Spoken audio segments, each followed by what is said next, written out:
പറയുന്ന നല്ല കാര്യങ്ങൾ ഞാനോ നിങ്ങളോ നമ്മുടെ ജീവിതത്തിൽ ചെയ്താ നമ്മുടെ ദുനിയാവും ആഖിറവും രക്ഷപ്പെടുകയാണ്. നമ്മൾ അല്ലാഹുവിന്റെ അനുഗ്രഹങ്ങൾ കൊണ്ട് നിറച്ച സ്വർഗ്ഗത്തിന്റെ അവകാശിയാ.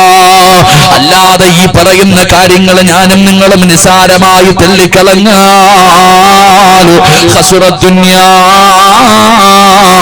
വൽ ആഖിറ, നമ്മുടെ ദുനിയാവും നഷ്ടമാണ്, ആഖിറവും നഷ്ടമാണ്. അതുകൊണ്ട് പടച്ചവനെ ഈ സദസ്സിൽ ഒരുമിച്ച് കൂടിയവരോട് പറയുകയാണ്, 1000 വർഷക്കാലം ഈ ദുനിയാവിൽ ജീവിച്ച 4000-ഓളം വരുന്ന പ്രവാചകന്മാർക്ക് ഖിദ്മത്ത് ചെയ്ത അല്ലാഹുവിന്റെ പ്രവാചകന് സ്വർഗ്ഗത്തിന്റെ അവകാശി എന്ന് പരിചയപ്പെടുത്തിയ അല്ലാഹുവിന്റെ വിശുദ്ധമായ ഖുർആനിൽ ഒരു സൂറത്തിന്റെ പേര് തന്നെ ലുഖ്മാൻ എന്ന് അല്ലാഹു ഇട്ടല്ലോ എന്ന് അല്ലാഹു പോലും ആദരിച്ച ആ ലുഖ്മാൻ തങ്ങൾ നമ്മളോട് പറഞ്ഞു തരുന്ന ചില നന്മകളിൽ ഒന്നാമത്തെ നന്മ എന്തെന്നറിയുമോ? രക്ഷപ്പെടണമെന്ന് ആഗ്രഹമുണ്ടോ? അല്ലാഹുവിന്റെ സ്വർഗ്ഗം വേണമെന്ന് നിനക്ക് കൊതിയുണ്ടോ? എന്റെ പ്രിയപ്പെട്ട ബാപ്പാ, ഈ ലോകത്ത് നിന്ന് യാത്ര പറയുന്ന സമയത്ത് ഈമാനോടുകൂടി വെള്ളിയാഴ്ച രാവിലോ പകലിലോ ഒരു ശഹീദിനെ പോലെ ലാ ഇലാഹ ഇല്ലല്ലാഹ് മുഹമ്മദുർ റസൂലുള്ളാഹ് എന്ന ഷഹാദത്ത് കലിമ പറഞ്ഞ് ഈമാനോടുകൂടി നിനക്ക് മരിക്കണമെന്ന് കൊതിയുണ്ടോ? അതിനുള്ള എളുപ്പവഴിയാണ് പറയുന്നത്. അതിനുള്ള എളുപ്പവഴിയാണ് പറയുന്നത്. ആരാ പറയുന്നത്? 4000 പ്രവാചകന്മാരുടെ കൂടെ നടന്ന ഖാദിമ, 4000 പ്രവാചകന്മാർക്ക് ഖിദ്മത്ത് ചെയ്ത ഖാദിമ. അല്ലാഹുവിന്റെ വിശുദ്ധമായ ഖുർആൻ പോലും ആ പറയുന്ന മഹാനായ ലുഖ്മാൻ തങ്ങളെ കുറിച്ച് നമ്മളോട് പരിചയപ്പെടുത്തുന്നുണ്ട്. അതുകൊണ്ട് മഹാനായ ലുഖ്മാൻ ഹകീം റളിയല്ലാഹു തആല നമ്മളോട് പറഞ്ഞു തരുന്ന ഒന്നാമത്തെ ഉപദേശം എന്താ? എന്റെ പ്രിയപ്പെട്ട പെങ്ങളെ, ഇൻ കുന്ത ഫിസ്സലാത്തി ഫഹ്ഫദ് ഖൽബക, പറഞ്ഞു തരുന്ന ഒന്നാമത്തെ ഉപദേശം എന്തെന്നറിയുമോ? മോനെ, ഇബാദത്ത് ചെയ്യുമ്പോൾ അവിടുന്ന് ലുഖ്മാൻ ഹകീം റളിയല്ലാഹു തആല പറയുകയാണ്, ഈ ദുനിയാവും ആഖിറവും നിനക്ക് രക്ഷപ്പെടണോ? ഒരു നല്ല മരണം വേണോ? അല്ലാഹുവിന്റെ സ്വർഗ്ഗം വേണോ? മോനെ, ചെയ്യേണ്ട ഒന്നാമത്തെ കാര്യം എന്തെന്നറിയുമോ? ഇബാദത്തുകൾ ചെയ്യുമ്പോ നീ നിന്റെ ഹൃദയത്തിനെ സൂക്ഷിക്കണേ. എന്റെ പ്രിയപ്പെട്ടവരെ, പച്ച മലയാളത്തിൽ പറഞ്ഞാൽ ഞാനും നിങ്ങളും നമസ്കരിക്കുമല്ലോ, നമ്മൾ ഖുർആൻ ഓതുമല്ലോ, നമ്മൾ ഒരുപാട് ദിക്റുകൾ പറയുമല്ലോ, ഒരുപാട് സൽക്കർമ്മങ്ങൾ ചെയ്യുമല്ലോ. ആ നന്മകൾ ചെയ്യുന്ന സമയത്ത് നീ നിന്റെ ഹൃദയത്തിനെ സൂക്ഷിക്കണേ.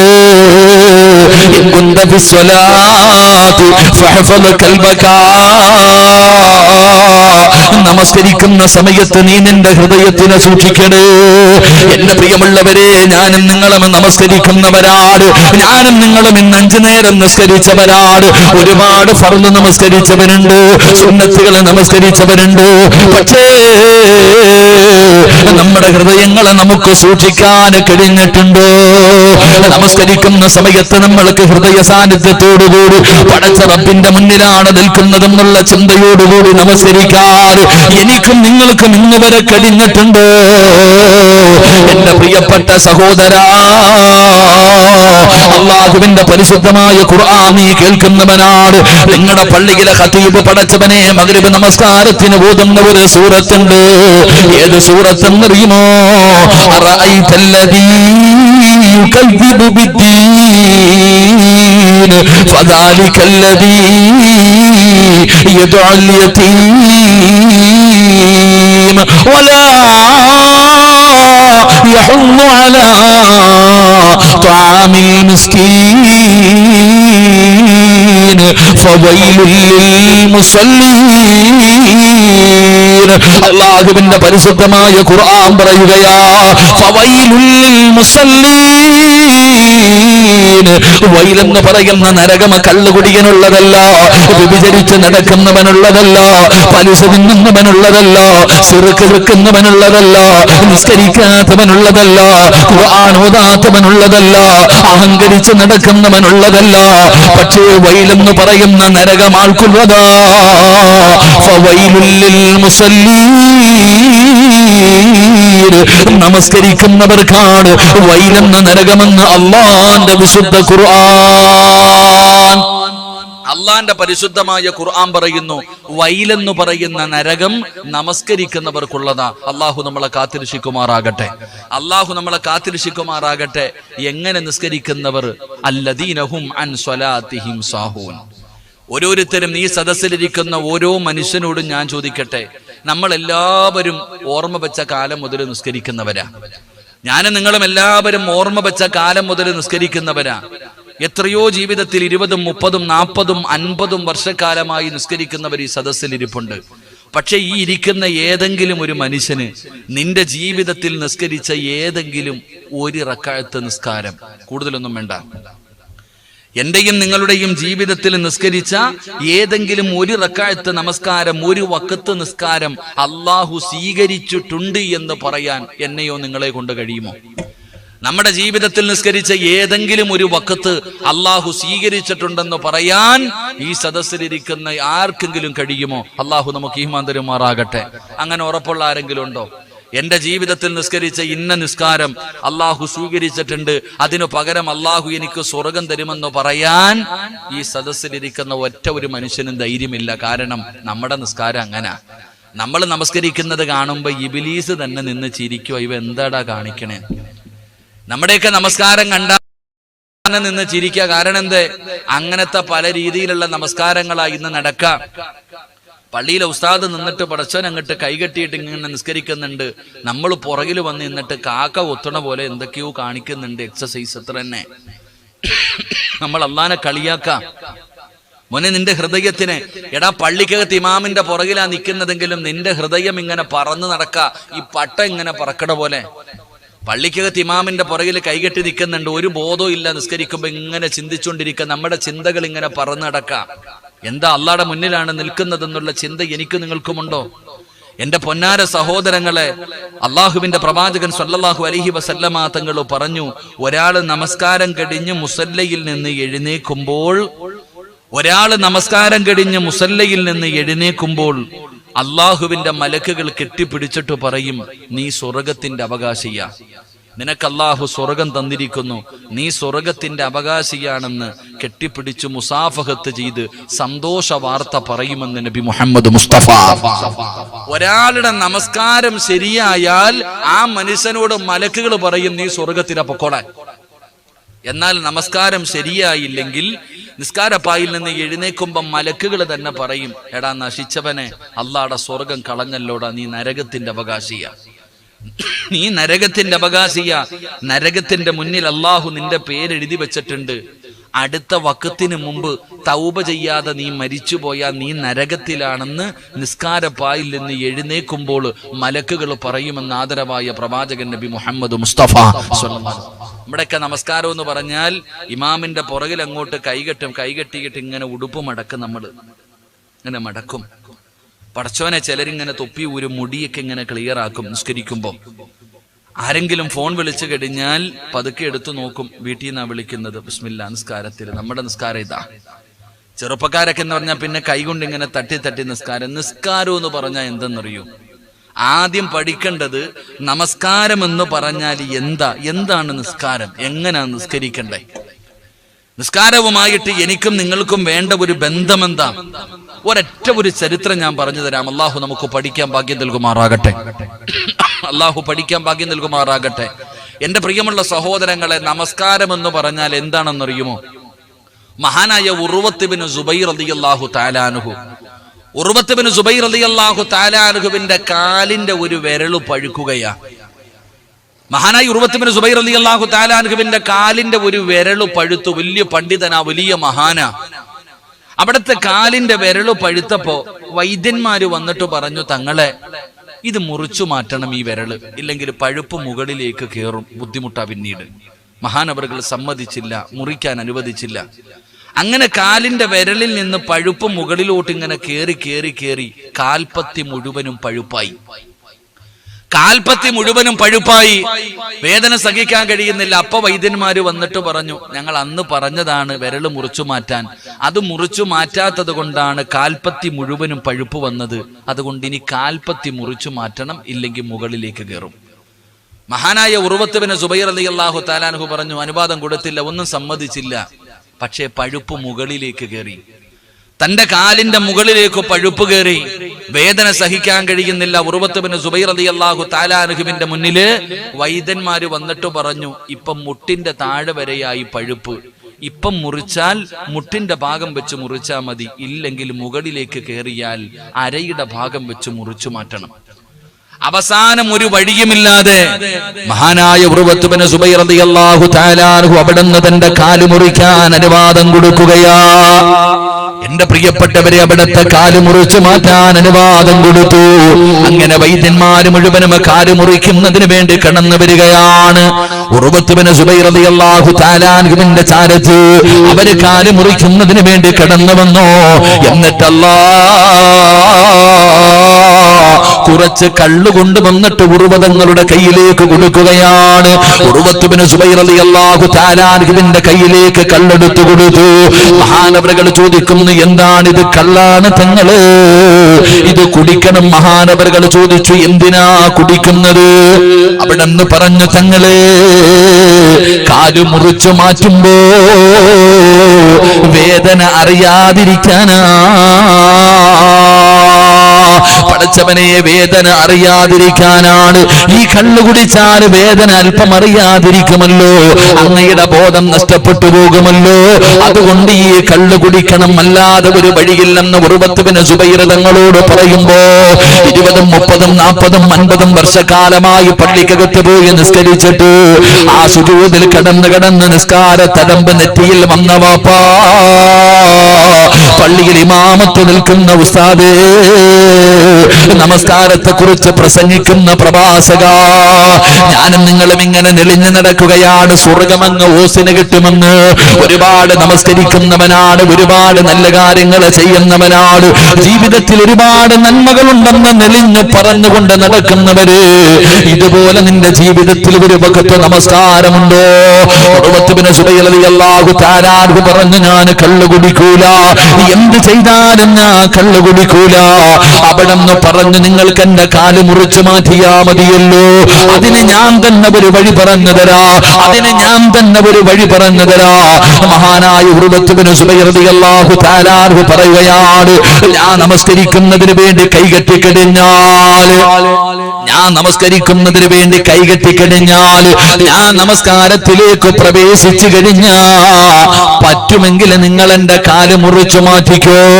അങ്ങനെ ഉർവതങ്ങൾ പറയുകയാണ്, പടച്ചവനെ, ഉർവത്ത് ബിൻ സുബൈർ റളിയല്ലാഹു തആല അൻഹു അവിടുന്ന് പോയി ഉളുവെടുക്കുകയാ. എന്നിട്ട് പടച്ചറപ്പിന്റെ മുന്നിലേക്ക് കടന്നു വന്നു. അവിടുന്ന് പടച്ചറപ്പിന്റെ മുന്നിൽ കരാറ് ചെയ്യുകയാണ്. അല്ലാഹു അക്ബർ എന്ന് പറഞ്ഞ് കൈകെട്ടിയിട്ട് പടച്ചറപ്പിനോട് കരാറ് ചെയ്യുകയാണ്. അവിടുന്ന് റബ്ബിനോടൊരു വാഗ്ദാനം ചെയ്യുകയാണ്. എന്നിട്ട് അവിടുന്ന് ഫാത്തിഹ ഓതി, അവിടുന്ന് നമസ്കാരം തുടങ്ങി. വൈദ്യന്മാര് നോക്കുമ്പോ ഫാത്തിഹ ഓതിയിട്ട് അവിടുന്ന് സൂറത്തോടാ തുടങ്ങുകയാണ്. ചരിത്രം പറയുന്ന ഓതിയ സൂറത്ത് ഏതെന്നറിയുമോ? യാ അയ്യുഹൽ മുസമ്മിൽ ഖുമിൽ ലൈല ഇല്ലാ ഖലീലാ നിസ്ഫഹു അമിൻഖുസ് മിൻഹു ഖലീലാ ഔ സിദ് അലൈഹി വറത്തിലിൽ ഖുർആന തർതീലാ. ഉർവതങ്ങൾ ഇങ്ങനെ പരിശുദ്ധമായ ഖുർആനിലെ സൂറത്തുൽ മുസമ്മിലുണ്ടല്ലോ, അത് വല്ലാത്ത ഒരു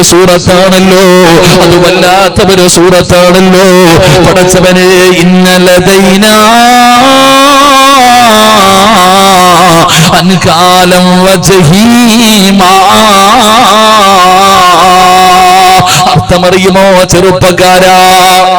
പള്ളിയിലെ ഖതീബ് പടച്ചവനെ സൂറത്തുൽ മുസമ്മിൽ ഓതുമ്പോ പുറകിൽ നിന്നുകൊണ്ട് കളിക്കുന്നവനെ ആയത്തിന്റെ അർത്ഥമെങ്ങാനും നിനക്കറിയുമോടാ പൊന്നുമോനെ? അത് സാധാരണ ഒരായത്തല്ല. എന്റെ പ്രിയപ്പെട്ട പെങ്ങള്, സീരിയലിന്റെ ഇടയിൽ പരസ്യം വരുമ്പോ ഓടിച്ചെന്നിട്ട് നീ 4 റക്അത്ത് കുത്തിമറിയുമല്ലോ. നിനക്കെങ്ങാനും അതിന്റെ മഹത്വം അറിയുമോ? മഹദി നഫീസത്തുൽ മിസ്രിയ, നിന്നെ പോലെ ഒരു പെണ്ണായിരുന്നല്ലോ നഫീസത്തുൽ മിസ്രിയ. ഇന്നത്തെ പെണ്ണുങ്ങളൊക്കെ സീരിയൽ കണ്ടിട്ട്, സീരിയലിന്റെ പെണ്ണിന്റെ അഭിനയം കണ്ടിട്ട് അവള് കരയുമ്പോ കൂടെ കരയുന്ന ഉമ്മ, നിന്നെ പോലെ വിചാരമുള്ള പച്ചയിറച്ചിയുള്ള മോഹങ്ങളും സ്വപ്നങ്ങളും ആഗ്രഹവുമുള്ള നിന്നെക്കാളും സൗന്ദര്യവതിയായ നഫീസത്തുൽ മിസ്രിയ റളിയല്ലാഹു തആല അൻഹാ സ്വന്തം കൈകൊണ്ട് ഖബർ കുടിച്ചിട്ട് ആ ഖബറിന്റെ അകത്തിരുന്ന് ഏറ്റവും കൂടുതൽ പ്രാവശ്യം ഓതിയ ആയത്താ നഫീസത്തുൽ മിസ്രിയ റളിയല്ലാഹു തആല അൻഹാ സ്വന്തം കൈകൊണ്ടൊരു ഖബർ കുടിച്ചു. ആ ഖബറിന്റെ അകത്ത് ഇറങ്ങിയിരുന്ന് 4000 ഖത്തമോദി, ഒന്നും രണ്ടുമല്ല 4000 ഖത്തമോദി.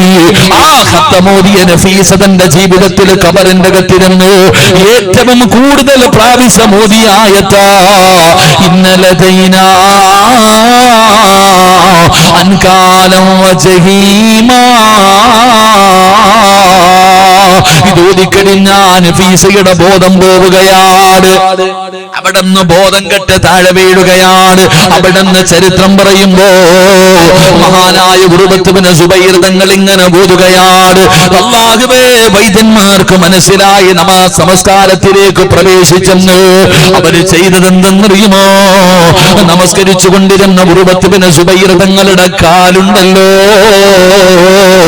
മയക്കാൻ മരുന്ന് കൊടുത്തില്ല, ഒരു ഇഞ്ചക്ഷനും വെച്ചില്ല, ഒന്നും മരവിപ്പിച്ചത് പോലുമില്ല, ഒരു ടാബ്ലറ്റും കൊടുത്തില്ല. നമസ്കരിച്ചു കൊണ്ടിരിക്കുന്ന ഉർവത്ത് ബിൻ സുബൈർ റളിയല്ലാഹു തആല അൻഹുവിന്റെ ഒരു കാലങ്ങ് വെട്ടിമുറിച്ചു. വാപ്പാ, നമസ്കരിച്ചു കൊണ്ടിരുന്ന സുബൈർ തങ്ങളുടെ കാലുണ്ടല്ലോ, ഉർവത്ത് ബിൻ സുബൈർ തങ്ങളുടെ ഒരു കാലങ്ങ് വെട്ടിമുറിച്ചു. സുബ്ഹാനല്ലാഹ്, അറിഞ്ഞില്ല വാപ്പാ. അവിടത്തെ ഒരു കാല് വെട്ടിമുറിച്ചപ്പോ അവിടെ അറിഞ്ഞില്ല ഉപ്പാ. ഉർവതങ്ങൾ നമസ്കരിച്ചു കൊണ്ടിരിക്കുകയാ. പടച്ചറപ്പേ, അതിനല്ലേ നമസ്കാരമെന്ന് പറയുന്നത്. ഞാനും നിങ്ങളും നമസ്കരിക്കാൻ കൈകെട്ടിക്കഴിഞ്ഞാൽ മോനെ ചെവിയുടെ ഭാഗത്തുകൂടെ ഒരു കൊതുവ് മൂടിക്കൊണ്ട് പറന്നു പോയാൽ ഞാനും നിങ്ങളും അറിയുമല്ലോ. ഒരു ഉറുമ്പ് കടിച്ചാൽ അറിയുമല്ലോ. പടച്ചവനെ, ഉർവത്ത് ബിൻ സുബൈർ തങ്ങളുടെ കാലങ്ങ് വെട്ടിമുറിക്കുകയാണ്. മഹാനവറുകൾ അറിയുന്നില്ല. പടച്ചവനെ, ഒറ്റക്കാലിൽ നിന്ന് നമസ്കരിക്കുകയാ. പൈപ്പ് പൊട്ടിയിട്ട് വെള്ളമൊലിക്കുന്നത് പോലെ ഉർവത്ത് ബിൻ സുബൈർ റളിയല്ലാഹു തആല അൻഹുവിന്റെ കാലിൽ നിന്ന് രക്തം ഇങ്ങനെ ഒഴുകുകയാണ്. എന്ത് ചെയ്യണമെന്നറിയുന്നില്ല. രക്തം ഇങ്ങനെ ഒഴുകുകയാണ്. വൈദ്യന്മാര് ചെയ്തതെന്തെന്നറിയുമോ? സൈതന്നെ തിളപ്പിക്കുകയാ. രക്തം നിൽക്കുന്നതിന് വേണ്ടി, മുറിവെന്ന് ചെറുതായും ഉണങ്ങുന്നതിന് വേണ്ടി അവര് ചെയ്തതെന്തെന്നറിയുമോ? സൈതന്നെ തിളപ്പിക്കുകയാണ്. സൈതന്നെ തിളപ്പിക്കുകയാണ്. എന്റെ പ്രിയപ്പെട്ട പെങ്ങള്, അടുക്കളയിൽ പടച്ചവനെ കടുക് പറക്കുന്നതിന് വേണ്ടി, മീൻ പൊരിക്കുന്നതിന് വേണ്ടി അല്ലാഹുവേ, നീയും നിങ്ങളൊക്കെ എണ്ണ തിളപ്പിക്കുമല്ലോ. ആ എണ്ണ തിളപ്പിക്കുന്ന സമയത്ത് കടുകോ കരിവേപ്പിലയോ അതിന്റെ അകത്തേക്കൊന്നിടുമ്പോൾ അത് പൊട്ടിത്തുറച്ച് ഒരു തുള്ളിയെങ്ങാട് ശരീരത്തെ വീടാ. വേദന സഹിക്കാൻ കഴിയാത്ത പെങ്ങളെ, നമസ്കരിച്ചു കൊണ്ടിരിക്കുന്ന ഉർവത്ത് ബിൻ സുബൈർ തങ്ങളുടെ കാലിലേക്ക്, ആ മുറിച്ച് രക്തമൊഴുകുന്ന കാലിലേക്ക് തിളപ്പിച്ച എണ്ണയങ്ങ് മുക്കുകയാ. ഉർവത്ത് ബിൻ സുബൈർ തങ്ങൾ അറിഞ്ഞില്ല. തിളച്ച എണ്ണയുണ്ടല്ലോ, കാലിലേക്ക് എണ്ണ മുക്കുമ്പോഴും മഹാനവറുകൾ അറിയുന്നില്ല. കാരണം അല്ലാഹുവിന്റെ മുന്നിലാ, പടച്ച റബ്ബിന്റെ മുന്നിലല്ലേ. ഈ ലോകം മുഴുവനും അടക്കി ഭരിക്കുന്ന രാജാതിരാജനായ ഈ പ്രപഞ്ചത്തിന്റെ അധിപനായ അല്ലാഹുവിന്റെ മുന്നിൽ നിൽക്കുകയല്ലേ മുത്തുനബിയല്ലേ പറഞ്ഞത്. എടാ നീ അല്ലാഹുവിനെ കാണുന്നില്ലെങ്കിലും അല്ലാഹ് നിന്നെ കാണുന്നുണ്ടടാ. ഒരു മറയുമില്ലാതെ പടച്ച റബ്ബ് നിന്റെ മുന്നിൽ വന്ന് നിൽക്കുകയാണ്. അതിനാണ് നമസ്കാരം ഒരു മുനാജാത്താണെന്ന് മുത്തുനബി പറഞ്ഞത് വെറുതെയല്ല. ഉർവത്ത് ബിൻ സുബൈർ തങ്ങളുടെ കാലിലേക്ക് തിളച്ച എണ്ണയെന്ന് മുക്കുകയാണ്. റബ്ബേ, മഹാനവറുകൾ അറിയുന്നില്ല തന്റെ കാലിലെ രക്തം മുഴുവനും ഒഴുകിയെന്ന് പോകുമ്പോ നമസ്കരിച്ചു കൊണ്ടിരുന്ന ഉർവതങ്ങളെ ബോധം കെട്ടി വീഴുകയാ. അവിടന്ന് തളർന്നങ്ങ് താഴെ വീഴുകയാണ്. അവിടന്ന് തളർന്നങ്ങ് താഴെ വീഴുകയാണ്. പടച്ചവനെ അവസാനം ബോധം തിരിച്ചു വന്നപ്പോ വൈദ്യന്മാര് മുഴുവനും ബോധം തിരിച്ചു വരുന്നത് വരെ കാത്തു നിൽക്കുകയാണ്. അവർ വല്ലാത്ത വിഷമത്തിലാണ്. കാല് മുറിച്ചെന്നാരാ പറയുന്നത്? മഹാനവറുകൾക്ക് ബോധം വരുമ്പോ കാല് മുറിച്ചെന്നാരാ പറയുന്നത്? മഹാനവറുകൾക്ക് വല്ലാത്ത പ്രയാസമാകുമല്ലോ എന്ന് കരുതിയിട്ട് വൈദ്യന്മാര് മുഴുവനും ഇങ്ങനെ മാറി നിൽക്കുമ്പോ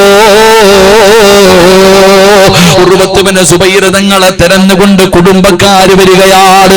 ഉർവത്ത് ബിൻ സുബൈർ തങ്ങളെ തെരഞ്ഞുകൊണ്ട് കുടുംബക്കാര് വരികയാണ്. വൈദ്യന്മാര് ചോദിച്ചു, നിങ്ങൾ എന്തിനാണ് തിരയുന്നത്? ഉർവതങ്ങളുടെ ഏറ്റവും ചെറിയ മകനുണ്ടല്ലോ, ഒട്ടകത്തിന്റെ ചവിട്ടുകൊണ്ട് മരണപ്പെട്ടു പോയി. മരണവാർത്ത പറയാമെന്നതാ. അല്ലാഹുവേ, അവസാനം ഉർവത്ത് ബിൻ സുബൈർ തങ്ങൾക്ക് ബോധം തിരിച്ചു വന്നപ്പോ വൈദ്യന്മാര് പറഞ്ഞു, തങ്ങളെ നമസ്കരിച്ചു കൊണ്ടിരുന്നപ്പോ അവിടത്തെ കാല് മുറിച്ചു മാറ്റി. തങ്ങളെ തന്റെ കാല് മുറിച്ചു മാറ്റി എന്ന് പറയുമ്പോ ഉർവതങ്ങള് പറഞ്ഞതെന്തെന്നറിയുമോ? ഇന്നാ ലില്ലാഹി വ ഇന്നാ ഇലൈഹി റാജിഊൻ. അൽഹംദുലില്ലാഹ്. വൈദ്യന്മാരുടെ കണ്ണ് തള്ളി പോവുകയാണ്. അവിടുന്ന് പറഞ്ഞു, അൽഹംദുലില്ലാഹ്. കുടുംബക്കാരൻ എന്നിട്ട് പറയുകയാണ്, തങ്ങളെ ഏറ്റവും ചെറിയ മകന് മരിച്ചുപോയി. അങ്ങയുടെ അവസാനത്തെ മകനുണ്ടല്ലോ, അവിടെ നിന്ന് ഒട്ടകത്തിന്റെ ചവിട്ടുകൊണ്ട് മരണപ്പെട്ടു പോയി.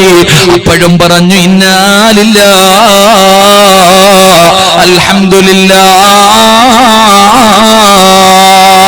പടച്ചവനെ, എല്ലാവർക്കും വല്ലാത്ത അത്ഭുതമായി. അവിടെ നിന്ന് ചോദിച്ചു, കാല് മുറിച്ചെന്ന് പറഞ്ഞപ്പോ എന്തിനാ അൽഹംദുലില്ലാഹ് പറഞ്ഞത്? അത് വളരെ പ്രയാസമുള്ള കാര്യമാണല്ലോ, അത് വല്ലാത്ത ദുഃഖമുണ്ടാക്കുന്ന കാര്യമാണല്ലോ. എന്തിനാണ് അൽഹംദുലില്ലാഹ് പറഞ്ഞത്? ആ സമയത്ത് ഉർവത്ത് ബിൻ സുബൈർ തങ്ങൾ പറഞ്ഞ മറുപടി എന്തെന്നറിയുമോ? ജീവിതത്തിൽ പ്രയാസങ്ങളും ദുഃഖങ്ങളും ദുരിതങ്ങളും വേദനകളും പ്രയാസങ്ങളും കടന്നു വരുമ്പോ പരാതി പറയുന്ന മനുഷ്യ, ഒരു കാല് മുറിച്ചു മാറ്റിയപ്പോ അൽഹംദുലില്ലാഹ് പറഞ്ഞത് എന്തിനാണെന്ന് ചോദിച്ചപ്പോ ഉർവത്ത് ബിൻ സുബൈർ തങ്ങൾ പറഞ്ഞ മറുപടി എന്തെന്നറിയുമോ? അല്ലാഹു രണ്ട് കാല് തന്നിട്ട് ഒരെണ്ണമല്ലേ മുറിച്ചെടുത്തുള്ളൂ, ഒരെണ്ണമല്ലേ മുറിച്ചെടുത്തുള്ളൂ, ഒരെണ്ണം അല്ലാഹു എനിക്ക് ബാക്കി വെച്ചല്ലോ. അതുകൊണ്ട് അൽഹംദുലില്ലാഹ്. എന്തിനാ തങ്ങള് പൊന്നുമകൻ മരിച്ചുപോയെന്ന് പറയുമ്പോ അൽഹംദുലില്ലാഹ് പറയുന്നത്? അല്ലാഹു ഒരെണ്ണത്തിനെയല്ലേ തിരിച്ചെടുത്തുള്ളൂ, ബാക്കി മക്കളെ എനിക്ക് റബ്ബായിസോടുകൂടി തന്നല്ലോ. അതുകൊണ്ടാണ് അൽഹംദുലില്ലാഹ്. പടച്ചവരെ, ഇത് പറഞ്ഞു കഴിഞ്ഞിട്ട് ഉർവതങ്ങളിരുന്ന് കരയുകയാ. ഉർവതങ്ങളിരുന്ന് കരയുകയാണ്. തന്റെ താടിരോമത്തിലൂടെ കണ്ണുനീര് ഒഴുകുകയാണ്. എന്തിനാ തങ്ങളെ കരയുന്നത്? എന്തിനാ തങ്ങളെ കരയുന്നത്? പടച്ച റബ്ബേ പറഞ്ഞ മറുപടി എന്തെന്നറിയുവോ? ഒരു കാലല്ലേ ഉള്ളൂ, ഒരു കാലല്ലേ ഉള്ളൂ. ഇനി ഒരുപാട് നിന്ന് നിസ്കരിക്കാൻ പറ്റില്ലല്ലോ, ഇനി ഒരുപാട് നിന്ന് നിസ്കരിക്കാൻ കഴിയില്ലല്ലോ. അത് ഓർത്തിട്ട് കരഞ്ഞതാണെന്ന് ഉർവത്ത് ബിൻ സുബൈർ തങ്ങൾ പറഞ്ഞു കൊടുക്കുമ്പോ, രണ്ട് കാലല്ലാഹു നൽകിയിട്ട്, ആരോഗ്യം നിനക്ക് അല്ലാഹു നൽകിയിട്ട്, പടച്ചറപ്പിന്റെ പള്ളിയുടെ മുന്നിലൂടെ നടന്നു പോകുമ്പോ അയ്യാല സലാ വിജയത്തിലേക്ക് വാടാ എന്ന് പടച്ചറപ്പിന്റെ പള്ളിയിൽ നിന്ന് വിളിക്കുമ്പോ, ആ പള്ളിയിലേക്ക് പ്രായമുള്ള രോഗം പിടിച്ച പ്രായമുള്ള പിതാക്കന്മാര് പോലും ആ പള്ളിയിലേക്ക് നമസ്കരിക്കാൻ പോകുന്നത് കണ്ടിട്ട് പോലും കേറാത്ത മനുഷ്യ, കേറാത്ത ചെറുപ്പക്കാരാ, എന്തേടാ നീ അല്ലാഹുവിനെ കുറിച്ച് ചിന്തിക്കാത്തത്? എന്തേ നീ അല്ലാഹുവിനെ കുറിച്ച് ചിന്തിക്കാത്തത്? ഉർവത്ത് ബിൻ സുബൈർ റളിയല്ലാഹു തആല അൻഹു നമസ്കരിച്ചു കൊണ്ടിരിക്കുന്ന സമയത്ത് ഒരു കാല് വെട്ടി മുറിച്ചു, അറിഞ്ഞില്ല. പടച്ചവന് രക്തം നിൽക്കാതെ വന്നപ്പോ സൈത്തെണ്ണ തിളപ്പിച്ചിട്ട് ആ എണ്ണ ആ കാലിലേക്ക് മുക്കി, അപ്പോഴും അറിഞ്ഞില്ല. അള്ളാഹു നമുക്ക് ഈമാൻ നൽകുമാറാകട്ടെ. അതിനാ നിസ്കാരം എന്ന് പറയണേ. ഞാൻ നിസ്കരിച്ചുകൊണ്ടിരിക്കുമ്പോ, നിങ്ങളുടെ കാര്യം എങ്ങനെയാന്ന് എനിക്കറിയില്ല, ഞാൻ നമസ്കരിച്ചു കൊണ്ടിരിക്കുമ്പോ എന്റെ ചെവിയുടെ ഭാഗത്തൂടെ ഒരു കൊതുവ് മൂളിക്കൊണ്ടുപോയ എനിക്കറിയാം, ഇതാ എന്റെ നിസ്കാരം. നിങ്ങളുടേത് എങ്ങനെയാണെന്ന് എനിക്കറിയില്ല. അള്ളാഹു ഈമാൻ നൽകുമാറാകട്ടെ, അള്ളാഹ് ഈമാൻ നൽകുമാറാകട്ടെ. അപ്പൊ ഇങ്ങനെയുള്ള നിസ്കാരം നിസ്കരിച്ചിട്ട് നമ്മൾ ഇങ്ങനെ കരുതി അടക്കാം നമ്മൾ സ്വർഗത്തിൽ പോകും, നമ്മൾ രക്ഷപ്പെടും, നമുക്ക് ഈമാനുള്ള മരണം കിട്ടും. നമ്മുടെ ചിന്ത ഇതാ. അതുകൊണ്ടാണ് മഹാനായ ലുക്മാൻ ഹക്കീം റളിയല്ലാഹു തആല അൻഹു പറഞ്ഞു, മോനെ, നിസ്കരിക്കുന്ന സമയത്ത്, ഇബാദത്ത് ചെയ്യുന്ന സമയത്ത് നീ നിന്റെ ഹൃദയത്തിനെ സൂക്ഷിക്കണം, അഴിച്ചുവിടരുത്. അതുകൊണ്ടാണല്ലോ എന്റെ പ്രിയപ്പെട്ടവരെ, നമ്മളൊക്കെ തമാശ പറയുന്നവരാ, നമ്മളൊക്കെ തമാശ പറയും. നമ്മൾ നമസ്കരിക്കാൻ വേണ്ടി കൈകെട്ടിയാൽ ഏതെങ്കിലും ഒരു സാധനം എവിടെ വെച്ചിട്ടാണ്, ഒരിടത്ത് വെച്ചിട്ട് മറന്നുപോയി, ഓർമ്മയില്ല, നിസ്കരിക്കാൻ കൈകെട്ടിയ ഓർമ്മ വരും. ആരൊക്കെയാണ്? നമ്മുടെ നാട്ടില് ഒരു കച്ചവടക്കാരനുണ്ട്, അദ്ദേഹത്തിന് പൈസ എവിടെ നിന്നൊക്കെ കിട്ടാനുണ്ടെന്ന് ഓർമ്മ വരുന്നത് നിസ്കരിക്കുമ്പോഴാണ്. പിരിവിന് പോകാൻ സമയമാകുമ്പോ അദ്ദേഹം കയറി പള്ളിയിൽ കയറി നിസ്കരിക്കും അത്രേ. കാരണം എന്തേ? അവിടെ നിന്ന് 5000, ഇവിടെ നിന്ന് 3000 കണക്ക് ഓർമ്മ വരുന്ന നിസ്കരിക്കാൻ കൈകെട്ടും. അതങ്ങനെ എന്റെ പ്രിയപ്പെട്ട സഹോദരങ്ങളുടെ നമ്മുടെ നമസ്കാരം അങ്ങനെ അള്ളാഹു കാത്തിരക്ഷിക്കുമാറാകട്ടെ. മഹാനായ അബൂ ഹനീഫത്തുൽ കൂഫി റളിയല്ലാഹു തആല അൻഹു, അബൂ ഹനീഫ ഇമാമിന്റെ മുമ്പിൽ ഒരു മനുഷ്യൻ വന്നിട്ട് പറഞ്ഞു, തങ്ങളെ, കുറച്ചു പൈസ ഞാനൊരു സ്ഥലത്ത് കുഴിച്ചിട്ടു, എവിടെയാണെന്ന് അറിയണില്ല, എന്തെങ്കിലും ഒരു വഴി പറഞ്ഞു തരുമോ? മഹാനവറുകൾ പറഞ്ഞു, ഞാൻ ഫിഖിഹിന്റെ മസല പറയുന്ന ആളാ, വേറെ ആരോടെങ്കിലും പോയി ചോദിക്കാൻ? ഇല്ല തങ്ങളെ, ഒരുപാട് പൈസ ഉണ്ട്, എവിടാ കുഴിച്ചിട്ടെന്നൊരു വഴി പറഞ്ഞു തരാൻ. മഹാനായ അബൂ ഹനീഫ തങ്ങൾ പറഞ്ഞു, എന്നാ പോയി നിസ്കരിക്കാൻ പറഞ്ഞു. അങ്ങനെ ഈ മനുഷ്യൻ പോയി 2 റക്അത്ത് നിസ്കരിച്ചു, സലാം വീട്ടി, ഓർമ്മ വന്നില്ല, പിന്നെയും 2 റക്അത്ത്. അങ്ങനെ ആ മനുഷ്യൻ 4ാമത്തെ റക്അത്ത് ഇങ്ങനെ നിസ്കരിക്കുമ്പോ ആ മനുഷ്യന് ഓർമ്മ വന്നു, ഇന്ന സ്ഥലത്താ പൈസ കുഴിച്ചിട്ടേന്ന്. എന്റെ പ്രിയപ്പെട്ട സഹോദരങ്ങളെ, അങ്ങനെ പോയി നോക്കിയപ്പോ പൈസ അവിടെ തന്നെ ഉണ്ട്. ഈ മനുഷ്യൻ അബൂ ഹനീഫ തങ്ങളുടെ മുന്നിൽ വന്നിട്ട് പറഞ്ഞു, നിസ്കരിച്ച അങ്ങനെ ഓർമ്മ വരുമെന്ന് നിങ്ങളോട് ആരാ പറഞ്ഞെന്ന് വെച്ച്, ഇതെങ്ങനെ ആ വഴി എന്താണ്? അപ്പൊ പറഞ്ഞു, എടാ, നീ 2 റക്അത്ത് നിസ്കരിച്ചു, ഓർമ്മ വന്നില്ല, വീണ്ടും നിസ്കരിക്കും, ഓർമ്മ വന്നില്ല, പിന്നെയും നിസ്കരിക്കും. അപ്പൊ നീ ഒരുപാട് ഇങ്ങനെ നിസ്കരിച്ചുകൊണ്ടിരിക്കും, ശൈത്താന നിന്നെ വന്ന് ഓർമ്മിപ്പിച്ചെന്നാ പറയണേ. എന്റെ പ്രിയപ്പെട്ടവരെ, നമ്മൾ നമസ്കരിക്കാൻ കൈകെട്ടി കഴിഞ്ഞാൽ നമ്മുടെ മനസ്സിന്റെ ഉള്ളിൽ പല പല ചിന്തകളാ ഇങ്ങനെ പറന്നു നടക്കാൻ. നമുക്ക് നമസ്കാരം എന്ന് പറഞ്ഞാൽ കളിയായിപ്പോയി, തമാശയായിപ്പോയി, ചുമ്മാതെ ഒരു ചടങ്ങ് തീർക്കുന്നത് പോലെ പള്ളിയിൽ പോയി നിസ്കരിക്കുക. അള്ളാഹു നമ്മളെ കാത്തിരക്ഷിക്കുമാറാകട്ടെ. ഓരോ മനുഷ്യനും നിസ്കാരം കഴിഞ്ഞ് മുസല്ലയിൽ നിന്ന് എഴുന്നേൽക്കുമ്പോ ഒന്നീ നീ സ്വർഗത്തില, അല്ലെങ്കിൽ നീ നരകത്തില. ഇതാ മനസ്സിലാക്കണ്ടേ. ഒന്നുകിൽ നീ സ്വർഗത്തിന്റെ അവകാശിയായിരിക്കും, അല്ലെങ്കിൽ നരകത്തിന്റെ അവകാശിയായിരിക്കും. ഇതിലെ ഏതെങ്കിലും ഒരെണ്ണം ഒരൊറ്റ വക്കത്ത് നിസ്കരിക്കുമ്പോ തന്നെ അറിയാം നീ സ്വർഗത്തിലാണോ നരകത്തിലാണോ. അള്ളാഹു നമ്മളെ കാത്തിരക്ഷിക്കുമാറാകട്ടെ. അപ്പൊ നിങ്ങൾ ചോദിക്കൂ, ഉസ്താദെ, അപ്പൊ നല്ലതുപോലെ നിസ്കരിക്കാൻ വല്ല വഴിയുണ്ടോ? നിങ്ങൾക്ക് ആർക്കെങ്കിലും നല്ല രീതിയിൽ നിസ്കരിക്കണമെന്ന് ആഗ്രഹമുണ്ടെങ്കിൽ അതിനുള്ള ഒരു എളുപ്പ വഴി ഞാൻ പറഞ്ഞു തരാം. അങ്ങനെ നിസ്കരിച്ചാൽ നിസ്കാരം കഴിയുമ്പോൾ നിങ്ങൾ തന്നെ പറയും ഞാൻ സ്വർഗത്തിലാണെന്ന്. അള്ളാഹു അങ്ങനെ ആക്കി തരുമാറാകട്ടെ. നല്ല രീതിയിൽ നിസ്കരിക്കണമെന്ന് ആഗ്രഹം ഉണ്ടെങ്കിൽ ഒരു എളുപ്പവഴി ഞാൻ പറഞ്ഞു തരാം. മഹാന്മാര് പഠിപ്പിച്ചു തന്നതാ. മഹാന്മാര് ഹാത്തിമുൽ അസമ്മ് തങ്ങൾ പറയുന്നു, നിസ്കരിക്കുമ്പോൾ നീ ഞാൻ പറയുന്ന കാര്യങ്ങൾ അനുസരിച്ചാൽ നിന്റെ നിസ്കാരത്തിൽ ഇഖ്ലാസ് ഉണ്ടാകും. അള്ളാഹു നമുക്ക് ഈമാൻ നൽകുമാറാകട്ടെ. അള്ളാഹ് ഈമാൻ നൽകുമാറാകട്ടെ. ഞാനൊന്ന് പറഞ്ഞുതരട്ടെ, ഇതിപ്പോ നിങ്ങൾക്ക് ബോറടിക്കണണ്ട. ഞാൻ പറഞ്ഞില്ല, എനിക്ക് സുഖമില്ലാത്തത് കൊണ്ടാണ്. നല്ലപോലെ ചുമ തുടങ്ങിയ വലിയ പ്രയാസം. മൈക്ക് വിചാരിച്ചാൽ ഒരു മനുഷ്യനെ കൊല്ലാൻ വരെ ചെയ്യാം, ഇല്ലേടാ നീയ? ഒരു മൈക്ക് വിചാരിച്ചാൽ ഒരാളെ കൊല്ലാം. ഈ പ്രഭാഷണം കഴിഞ്ഞിട്ട് നിങ്ങൾ ഈ മൈക്കിന്റെ ഇവിടെ ഒന്ന് തുറന്നു നോക്കിയാൽ മതി. ചില മൈക്ക് കൊണ്ട് പ്രസംഗിച്ച് കഴിഞ്ഞിട്ട് ഈ മൈക്ക് ഇങ്ങനെ തുറന്നിട്ട് ഇവരിങ്ങനെ തുടയ്ക്കാറുണ്ടെന്ന് നമ്മുടെ ഈ ഉള്ളിലുള്ള ഉമ്മനീര് മുഴുവനും മൈക്ക് പിടിച്ചെടുക്കും. അപ്പൊ തൊണ്ടയിൽ സ്ക്രാച്ച് വീഴും, വലിയ ബുദ്ധിമുട്ടാ. അള്ളാഹു ശബ്ദം നിലനിർത്തി തരുമാറാകട്ടെ. ഒരു മനുഷ്യന്റെ ശരീരത്തിലെ എല്ലാ നരമ്പുകളും വർക്ക് ചെയ്യുന്നത് 2 സമയങ്ങളിലാണ്. ഒന്ന്, ഒരു പെണ്ണ് പ്രസവിക്കുമ്പോൾ അവളുടെ ശരീരത്തിലെ എല്ലാ നരമ്പുകളും വർക്ക് ചെയ്യും. അവളാണെങ്കിൽ പോയി 4 മാസം സുഖമായിട്ട് കിടന്ന് റെസ്റ്റ് എടുക്കും, ഇല്ലേ? ഒരു പെണ്ണ് പ്രസവിച്ചു കഴിഞ്ഞാൽ 4 മാസം റെസ്റ്റ് എടുക്കും. അതുപോലെ തന്നെ ഒരു മനുഷ്യന്റെ ശരീരത്തിലെ എല്ലാ അവയവങ്ങളും വർക്ക് ചെയ്യുന്ന 2ാമത്തെ സമയം പ്രസംഗിക്കുമ്പോഴാണ്. പ്രസംഗിക്കുമ്പോൾ ഒരു മനുഷ്യന്റെ ആർജവം, തന്റെ ആരോഗ്യം മുഴുവനും, എൻ്റെ ശരീരത്തിലെ സർവ്വ നരമ്പുകളും വർക്ക് ചെയ്യുക പ്രസംഗിക്കുമ്പോൾ. പക്ഷെ എനിക്ക് 4 മാസം റെസ്റ്റ് ഒന്നുമില്ല, നാളെ അടുത്ത സ്റ്റേജിലേക്ക് പോകണം ഈ രാത്രി തന്നെ. അതാണ് പ്രസംഗം. അള്ളാഹു ശബ്ദം നിലനിർത്തി തരുമാറാകട്ടെ. അൽഹംദുലില്ലാ. അതുകൊണ്ട് എൻ്റെ പ്രിയപ്പെട്ട സഹോദരങ്ങളെ, ഞാനൊരു വഴി പറഞ്ഞു തരാം. ഞാൻ പറയുന്ന രീതിയിൽ നിങ്ങൾ നിസ്കരിച്ച നിങ്ങൾ രക്ഷപ്പെടും. അള്ളാഹു രക്ഷപ്പെടുത്തുമാറാകട്ടെ. നിസ്കരിച്ചൂടെ എന്ന് കൈവക്കിക്ക്. നിസ്കരിക്കാനാകെ നാളത്തെ സുബഹി, ഇനി പൈസ കഴിഞ്ഞില്ലേ? ഞാൻ പറയുന്ന രീതിയിൽ നിങ്ങൾ നാളെ സുബഹി നിസ്കരിച്ച നിസ്കാരം കഴിയുമ്പോൾ നീ സ്വർഗത്തിന്റെ അവകാശിയാ, നീ ഉറപ്പിച്ചോ. അള്ളാഹു ഭാഗ്യം തരുമാറാകട്ടെ. ഇൻഷാ അല്ലാഹ് നിസ്കരിച്ചൂടെ? ഇൻഷാ അല്ലാഹ് പറ. അള്ളാഹുവെ, ആരെല്ലാം ഈ സദസ്സിൽ ഇരുന്നു കൊണ്ട് ഉറക്ക ഇൻഷാ അല്ലാഹ് പറയുന്നു, അവർക്ക് നീ നല്ല മരിക്കുമ്പോ ലാ ഇലാഹ ഇല്ലല്ലാഹ് മുഹമ്മദുർ റസൂലുള്ളാഹ് എന്നുറക്ക പറഞ്ഞു മരിക്കാൻ നീ ഭാഗ്യം കൊടുക്കണേ പടച്ചവനെ. അള്ളാഹുവെ, നീ നല്ല മരണം കൊടുക്കണേ തമ്പുരാനെ. ഇൻഷാ അല്ലാഹ് നിസ്കരിച്ചൂടെ? അള്ളാഹു ഭാഗ്യം നൽകുമാറാകട്ടെ. ഒരു 3 സ്വലാത്ത് പറഞ്ഞ്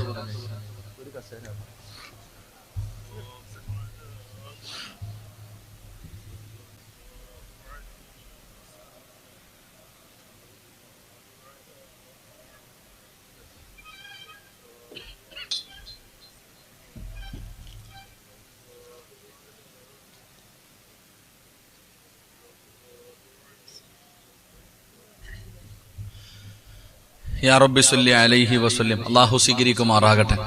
അള്ളാഹു നമുക്ക് എല്ലാവർക്കും ഈ സ്വലാത്തിന്റെ ബറക്കത്ത് കൊണ്ട് നമ്മുടെ ജീവിതത്തിൽ ഖൈറും ബറക്കത്തും അള്ളാഹു നൽകി അനുഗ്രഹിക്കുമാറാകട്ടെ. ബറക്കത്ത് വേണമെന്ന് ആഗ്രഹമുള്ളവരെന്ന് കൈവക്കുക. അരക്കയ്യന്മാരുണ്ടാ? അരക്കയ്യൊന്നും വേണ്ട, പൊക്കണമെങ്കിൽ നല്ലതുപോലെ പൊക്കിക്കോ. സത്യത്തിൽ എന്താ ബറക്കത്തെന്ന് പറഞ്ഞ അറിയോ? ബറക്കത്തെന്ന് പറഞ്ഞാൽ എന്താ? പലർക്കും അറിയില്ല എന്താണ് ഈ ബറക്കത്തെന്ന് പറഞ്ഞാൽ എന്താന്ന് തന്നെ അറിയില്ല. നമ്മൾ വിചാരിച്ചിരിക്കുന്നത് ബറക്കത്തെന്ന് പറഞ്ഞാൽ പൈസ കൂടുതൽ കിട്ടുക, അതന്നെ അല്ലേ? ഇതല്ലേ ഇവിടെ ബറക്കത്തെന്ന് പറഞ്ഞാൽ? പൈസ കൂടുതൽ കിട്ടുക, അല്ലെങ്കിൽ 2 നിലയുള്ള വീട് കിട്ടുക, ലക്ഷങ്ങളുള്ള വണ്ടി വാങ്ങുക, ഇതൊക്കെയാണ് ബറക്കത്ത് എന്നാ നമ്മൾ കരുതിയിരിക്കുന്നത്. അല്ല, അതിനല്ല ബറക്കത്തെന്ന് പറയുന്നത്. ഒരു മഹാൻ ഇരുന്നിട്ട് ദുആ ചെയ്യുകയാ, അല്ലാഹുവേ നീ എനിക്ക് റിസ്കിൽ ബറക്കത്ത് നൽകണേ അല്ലാ എന്ന് പറഞ്ഞാൽ ഭക്ഷണത്തിൽ ബറക്കത്ത് നൽകണേ അല്ലാ. ഒരാൾ ഇങ്ങനെ ഇരുന്ന് ദുആ ചെയ്യുക, ഒരു മഹാൻ ഇരുന്ന് ദുആ ചെയ്യുക, അല്ലാ നീ എനിക്ക് ഭക്ഷണത്തിൽ ബറക്കത്ത് തരണേ അല്ലാ. ഇത് കേട്ട ഒരു നാടനായിരം മനുഷ്യൻ ചോദിക്കുക, എടാ പൊന്നാര ചങ്ങാതി, ഭക്ഷണം തരണേ അല്ലാന്ന് ചോദിച്ചാൽ പോരെ, എന്തിനാ ബറക്കത്ത് ചോദിക്കണേ? അല്ലേ? അല്ലാഹുവേ നീ എനിക്ക് ഭക്ഷണം തരണേന്ന് ചോദിച്ചാൽ പോരെ, എന്തിനാ നീ ബറക്കത്ത് ചോദിക്കുന്നത്? എന്തിനാ? ആ സമയത്ത് മഹാനവറുകൾ അവിടെ നിന്ന് പറഞ്ഞ മറുപടി, ഈ ഭക്ഷണം എന്ന് പറയുന്ന സാധനം അള്ളാഹ് എല്ലാവർക്കും കൊടുക്കൂലേ? നിസ്കരിക്കുന്നവന് കൊടുക്കൂലേ? നോമ്പ് പിടിക്കുന്നവന് കൊടുക്കൂലേ? കഞ്ചാവ് അടിക്കുന്നവന് കൊടുക്കൂലേ? കള്ളു കുടിക്കുന്നവന് കൊടുക്കൂലേ? ശിർക്ക് ചെയ്യുന്നവന് കൊടുക്കൂലേ? കൊലപാതകം ചെയ്യുന്നവന് കൊടുക്കൂലേ? അള്ളാഹ് എല്ലാവർക്കും റിസ്ക് കൊടുക്കും. ഈ വാ കീറിയ റബ്ബിനറിയാം ഭക്ഷണം തരാൻ. അള്ളാഹു ലോകത്ത് കടന്നു വന്ന എല്ലാവർക്കും ഭക്ഷണം കൊടുക്കും. അത് അല്ലാഹ് പരിശുദ്ധമായി ഖുർആൻ പറയുന്നുണ്ടല്ലോ, അള്ളാഹു റിസ്ക് എന്ന് പറയുന്നത് എല്ലാവർക്കും കൊടുക്കും. ഇബ്രാഹിം നബി അലിഹിസ്സലാമിന്റെ ചരിത്രം നിങ്ങൾ നോക്ക്. ഇബ്രാഹിം നബിയുടെ സ്വഭാവം എന്ന് പറഞ്ഞാൽ പാവപ്പെട്ടവരെ കൂടെ ഇരുത്തിയിട്ട് ഭക്ഷണം കൊടുക്കും. അങ്ങനത്തെ പ്രവാചകനാ. ഒരിക്കൽ ഒരു സാധുവിനെ വഴി വെച്ച് കണ്ട് വിളിച്ചോണ്ട് വന്നു. വാട ചങ്ങാതി ഭക്ഷണം തരാന്ന് പറഞ്ഞ് വിളിച്ചോണ്ട് വന്നു. വീടിന്റെ അകത്ത് കൊണ്ടുവന്നു ഭക്ഷണം വെച്ച് കൊടുത്തിട്ട് പറഞ്ഞു തിന്നാൻ സമയമായപ്പോ ബിസ്മി പറയാൻ. ഇബ്രാഹിം നബി ഭക്ഷണം എടുത്ത് മുന്നേ വെച്ചിട്ട് പറഞ്ഞു ബിസ്മി പറഞ്ഞിട്ട് കഴിച്ചോളാൻ പറഞ്ഞു. ആ മനുഷ്യൻ ചോദിക്കുക ബിസ്മിയാ അതെന്താന്ന്? അപ്പൊ നിനക്കറിയില്ല?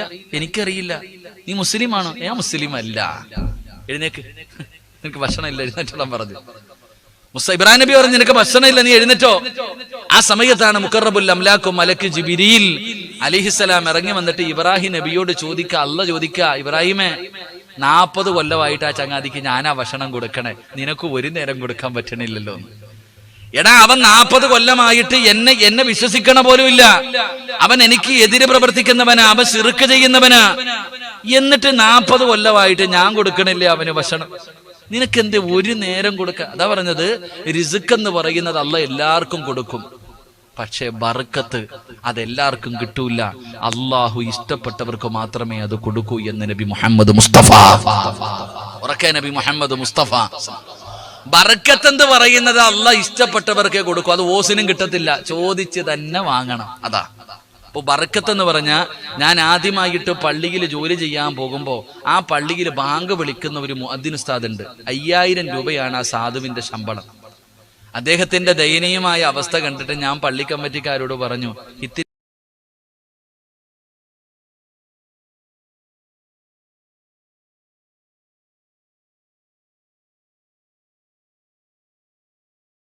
വിഷമം വന്നു. കാരണം അദ്ദേഹം ചോദിക്കാറില്ല, ഞാൻ പോയി ചോദിച്ചു നിങ്ങൾ എന്തേപ്പ ചോദിക്കാത്തെ?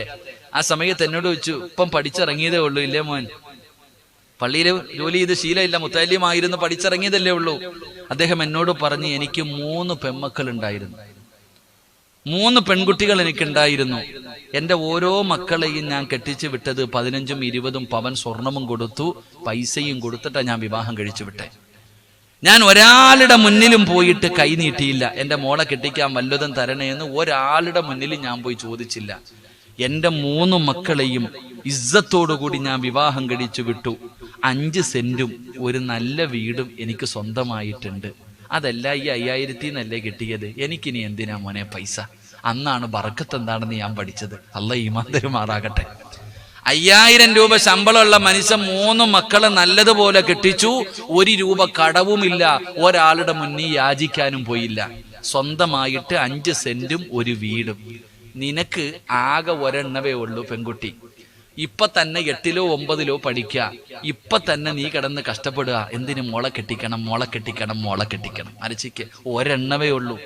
എന്നാ നിന്റെ വാപ്പ 3 എണ്ണത്തിനെ കെട്ടിച്ചത് പള്ളിയുടെ പിരിവെടുത്തിട്ടാ? ഒന്ന് അലച്ചിക്ക്. നമുക്ക് 1ഓ 2ഓ പെൺകുട്ടിയേ ഉള്ളൂ. ഭാര്യ എപ്പോഴും പറയും കൊച്ചു വളർന്നു വരുന്നു, മോള് വളർന്നു വരുന്നു. 18 വയസ്സ് 20 വയസ്സല്ല, 12 വയസ്സായതേ ഉള്ളൂ. അതുകൊണ്ട് നീ കാള പോലെ കഷ്ടപ്പെട്ടോളാ പറയണേ. എന്നാൽ നമ്മുടെ വാപ്പമാര് 3ഉം 4ഉം പെൺകുട്ടികളെ കെട്ടിച്ചത് നോട്ടീസ് കൊണ്ട് പള്ളിയുടെ മുന്നിൽ പോയി പിരിവെടുത്തിട്ടാ? അല്ല. അല്ലെങ്കിൽ ആരുടെ മുന്നിൽ യാചിച്ചിട്ടാ? അല്ല. ലോൺ എടുത്തിട്ടാ, പലിശക്ക് എടുത്തിട്ടോ ഒന്നും ആയിരുന്നില്ല. അതങ്ങ് കെട്ടിച്ചു. അതാണ് അള്ളാഹു നമുക്ക് ബർക്കത്ത് ചെയ്യുമാറാകട്ടെ. അത് പടച്ചവൻ തരണത് ചെറുതാണെങ്കിലും അതിനകത്ത് പടച്ചവൻ ബർക്കത്ത് നൽകി കഴിഞ്ഞാൽ രക്ഷപ്പെട്ടു. അപ്പൊ ബർക്കത്ത് എന്ന് പറഞ്ഞാൽ പൈസ കൂടുതൽ കിട്ടലല്ല, 2 കാര്യങ്ങളാ. കാരണം ബർക്കത്ത് ചോദിക്കാൻ പറഞ്ഞൊരു മാസമായതുകൊണ്ടാണ് ഞാനിത് പറയണേ. ബർക്കത്ത് എന്ന് പറഞ്ഞാൽ എന്റെ പൊന്നാര ചങ്ങാതി, വല്ലപ്പോഴും കുറച്ച് പൈസ കൈ കിട്ടിയിട്ട് വല്ല കാര്യമുണ്ടോ? മാസത്തിൽ 1 ദിവസം നല്ല പൈസ, ബാക്കിയുള്ള ദിവസം ഒന്നും പൈസ ഇല്ല, അങ്ങനെ കിട്ടിയിട്ട് കാര്യമുണ്ടോ? ഇപ്പൊ ഇവിടെ മഞ്ചേശ്വരം നമ്മുടെ അടുത്താണല്ലോ, നമ്മുടെ ചങ്ങാതിമാര് കടലിൽ മീൻ പിടിക്കാൻ പോണ ചങ്ങാതിമാരുണ്ട്. ഒരിക്കൽ പോയിട്ടൊരു ജാഗര കിട്ടിയെന്ന് പറഞ്ഞിട്ട് കാര്യമില്ല. എല്ലാ ദിവസവും കിട്ടുന്നത് ചെറുതാണെങ്കിലും എല്ലാ ദിവസവും കിട്ടണം. ബർക്കത്ത് എന്ന് പറഞ്ഞാൽ അള്ളാഹു നൽകിയിരിക്കുന്ന നിഅമത്ത് നിലനിന്ന് കിട്ടല. എല്ലാ ദിവസവും ചെറുതാണെങ്കിലും വലുതാണെങ്കിലും കിട്ടുന്നത് എല്ലാ ദിവസവും കിട്ടണം, മരിക്കുന്ന കാലം വരെ. അതിനാ ബർക്കത്ത് എന്ന് പറയുന്നത്. അള്ളാഹ് ഈമാൻ തരുമാറാകട്ടെ.